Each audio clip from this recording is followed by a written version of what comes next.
I think it will be key of how the country will measure how we produce, what goes into the input to derive a higher GDP will matter as much as the end game, the GDP, the number itself. And the impactful of education we can discuss later, but I'll leave it at first.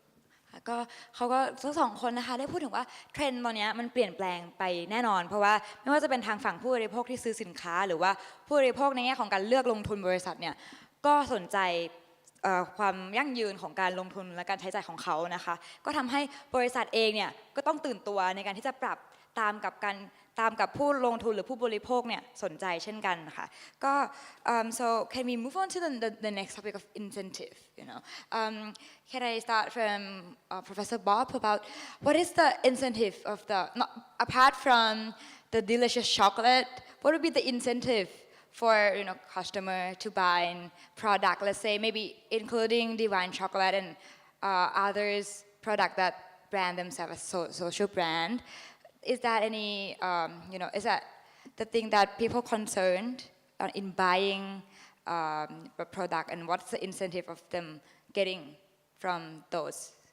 products with a social brand? Thank you for the question. Can I just take you back to the challenge? Remember we launched Divine Chocolate in 1998.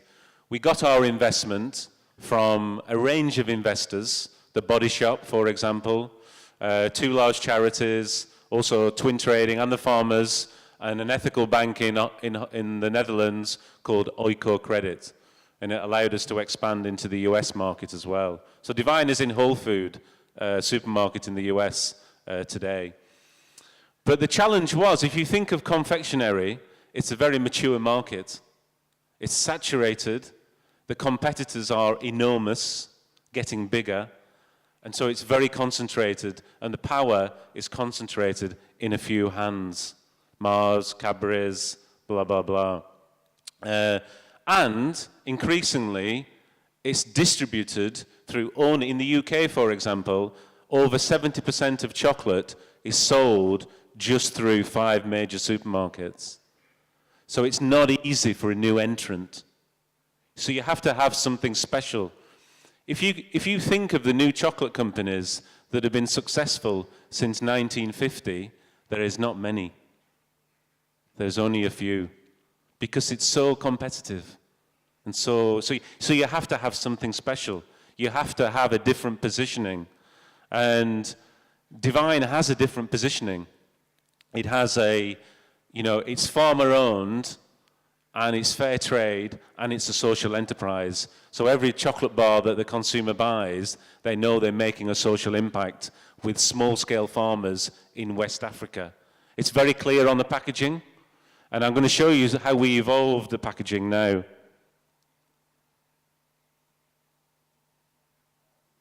So just a few tips for my friends who are here working in social enterprise. We involve celebrities right from the start. So we had famous comedians, famous musicians, TV presenters who wanted to be associated with something good. So that appeals to consumers, because they have an affinity with famous, good celebrities. But you must pick the right ones. Don't pick the ones that have a bad reputation. Yeah.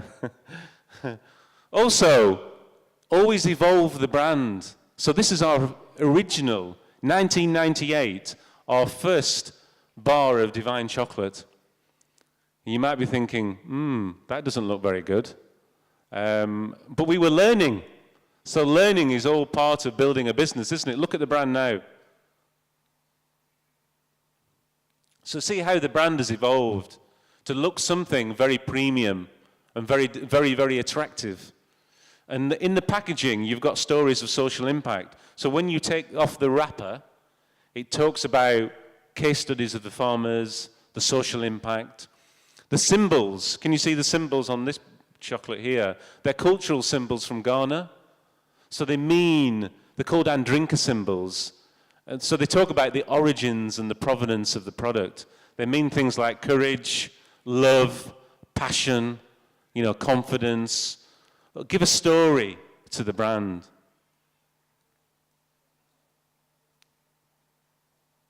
And Divine has always been very good. We made a very big strategy to be very good at public relations and media communications.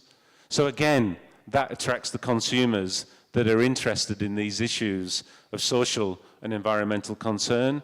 So we don't waste our time talking to the Sun newspaper or the Daily Mirror or the tabloids. We spend our time talking to serious publications. We take the journalists to Ghana. So we've taken the Marie Claire lifestyle journalist, famous female magazine. We've taken her to Ghana to meet the female cocoa farmers. We do a lot of work with food magazines. And again, that's attractive towards consumers as well. And we use the story of the origin of the product.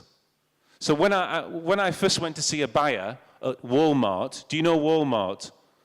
Supermarket, big US company. I went to see the chocolate buyer in 1999, and he told me, I showed him this presentation. These are cocoa pods. This is when you cut open a cocoa pod, it's this sticky, marshmallowy substance. You ferment it on plantain leaf in the rainforest, in the shade of the plantain tree. You ferment for about 10 or 14 days, and then you take to the village. And you dry on these basket shelves, and you can smell the aroma of cocoa. I told this story to the chocolate buyer. These are Divine farmers, Divine chocolate shareholders. And he said, I've never ever seen a picture of a cocoa pod before, or a cocoa bean. He was the chocolate buyer for the second largest supermarket in the United Kingdom, and he didn't even know how cocoa was grown. And he said, you have educated me today. You have told me the story of Divine. And he bought Divine in all his 265 stores within 2 weeks because he was so impressed with the story. Every social enterprise has a story, a backstory, a story of change. Don't be afraid to use that story in your branding.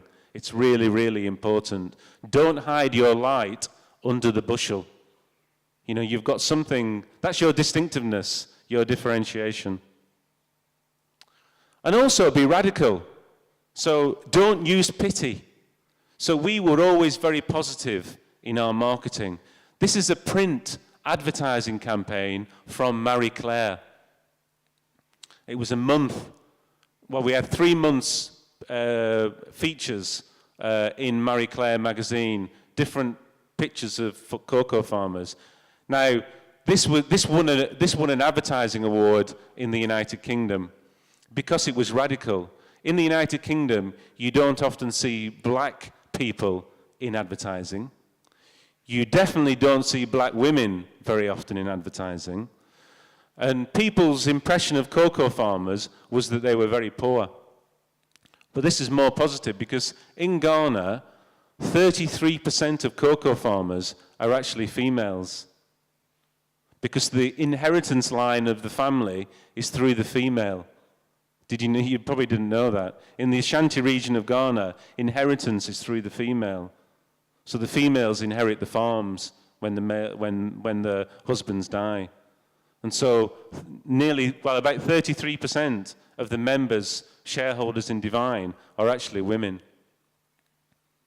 And these are some of the positive stories of Divine chocolate. I think I'm going on a bit. Also, we use technology. So this is back in 1999. We were one of the first companies in the United Kingdom to use internet marketing, to use online media. We had a campaign with our consumers. So our consumers were grassroots supporters of trade justice, who believed in fair trade and social enterprise. One famous retailer would not stock Divine chocolate, would not put it on the shelf. That was Tesco's. So we ran this campaign online called Stock the Choc. It was the first, again, it won many awards, one of the first online campaigns in the UK, 1999. And we put so much pressure on Tesco supermarkets, I think you know them in Bangkok, Tesco Lotus. We put so much pressure on them that they had to stock Divine chocolate because of the consumer pressure. and it was an online email campaign called Stock the Choc, collaborating with, Oxfam, Christian Aid, mobilizing consumers to make a difference in the consumer market.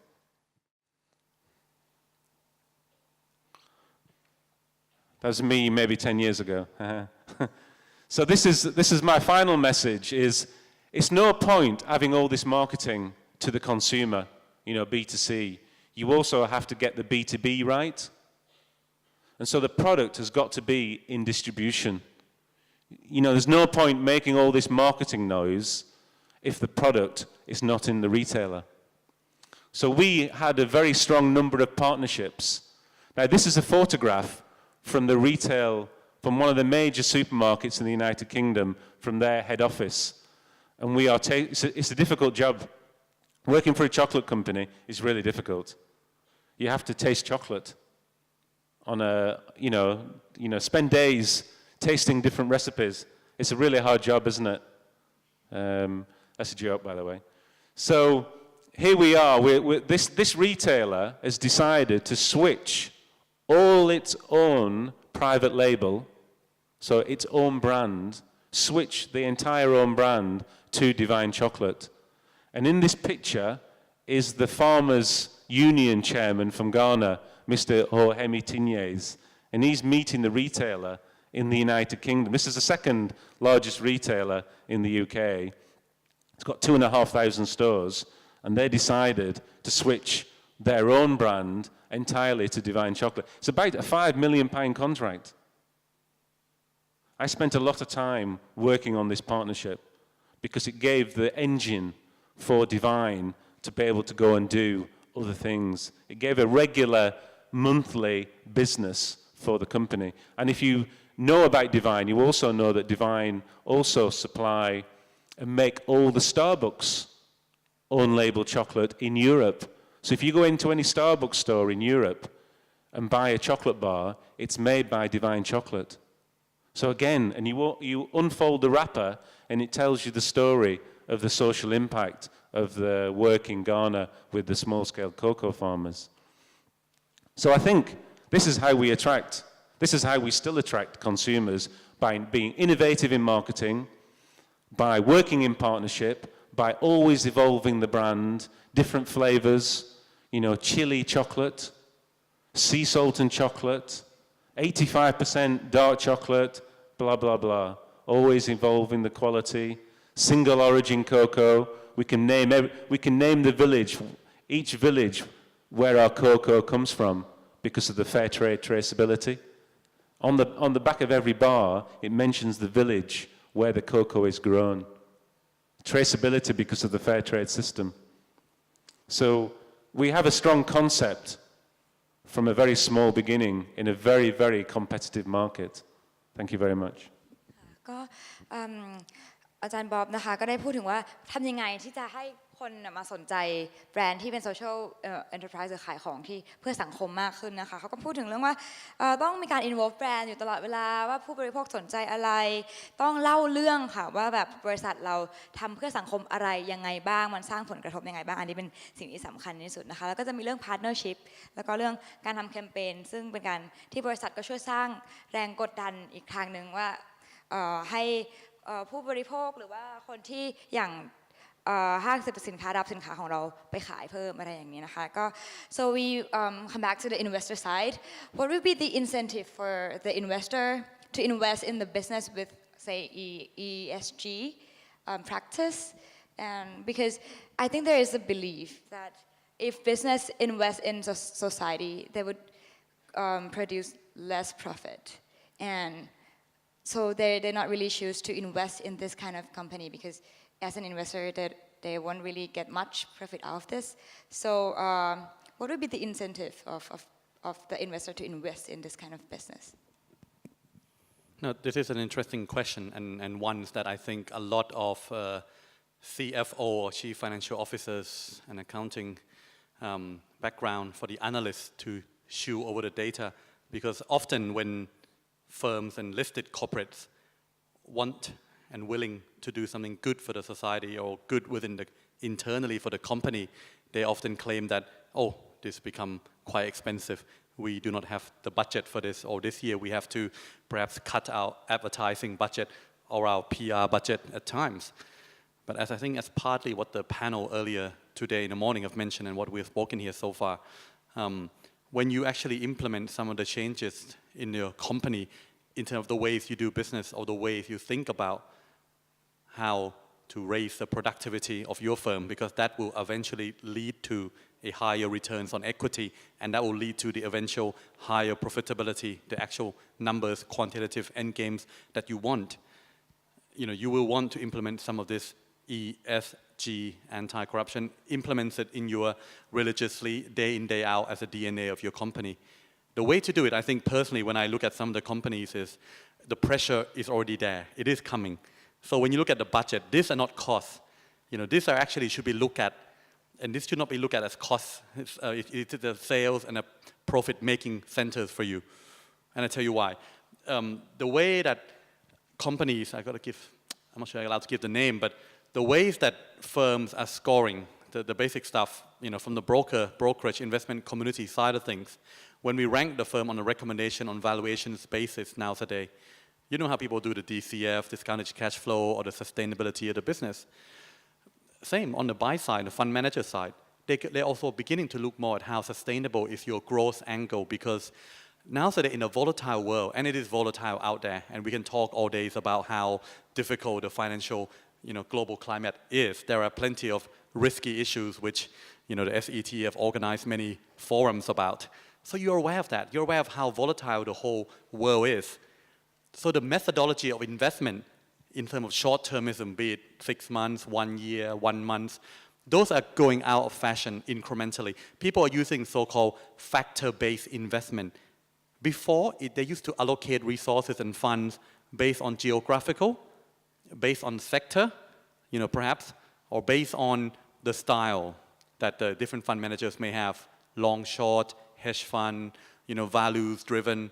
Nowadays, it's a factor-based investment. And by factor-based, I mean they really are doing a detailed work on how different companies generate those returns. And are those returns going to be there year in, year out, and not just a one-off profit, one-off gains that may drive up the share price 100% 1 year, next year you are down another 50%. So I think those sort of pressure from the end money holder or the end demand from the institutional, the pension funds, the sovereign wealth funds, those pressures are already happening, and obviously the bosses of those guys are either from the governments, from the regulations, and the bosses of those government and regulations are what? Are the mobs and the people, majority, minority I spoke about earlier. So incrementally, this cycle, this ecosystem that are applying different kind of pressures, it is already happening and playing out. It's just how soon or how quick will it get here in a more meaningful, big, ball smashing into our face. You want to be ahead of it. CLSA as a firm is already working with ACGA, for example, ASEAN Corporate Governance Association, in producing some report like this in collaboration with the United Nations. This is the Economic and Social Survey on Asia and the Pacific this year.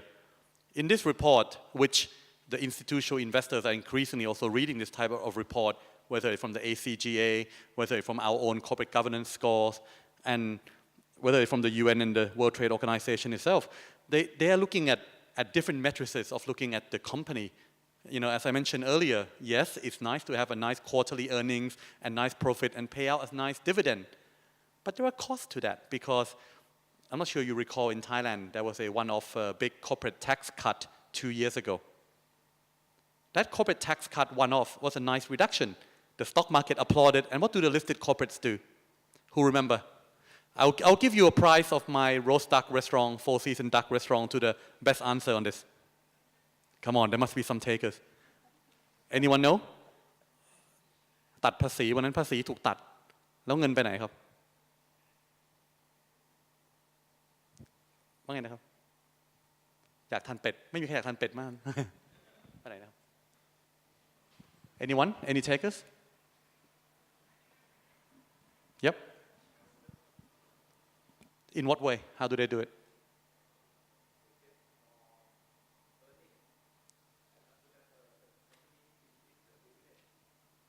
they pay special dividend. Very close enough. So one roast duck, please give the name to the SET. You come and get the Four Seasons restaurant roast duck afterwards. They give a special dividend. Of course, the shareholders love that, and most companies did that. So people thought, wow, that's a great return to shareholders. But actually, what happened 3 or 4 years on? What are we talking about today? The lack of research and development budget. The last 15 or 17 years, every single fund managers, policy makers in Thailand talk about how this country does not have a proper strategy in terms of attracting more private domestic investment. Where have they all gone? Most of it has been increased capacity, which is basic stuff. Perhaps it's gone to investment abroad, which is fine. We're investing in our neighborhoods, CLMV countries, which are seeing more growth. Some firm even ventured to European area, which is fine. You will see you are maximizing the regional AEC and maximizing the regional growth that is happening. But one thing that Thai companies always lack is the increase in the budget of research and development and how to execute that into a commercial end product. And I think now we are late. Obviously, we all know that, we acknowledge we are late, but it's always better late than never. And I think the angle on the ways that investors will look at our capital market, as much as any other stock markets around the region, will not just be about generous dividends that you're giving back. Those guys are incrementally increasing pressure to return sustainable, less volatile growth to the end shareholders. They cannot be delivering a volatile, riding on some stocks. Of course, some of those stocks can go up 100% and come down, and you might benefit from it from your personal account investment only for 1 or 2 occasions.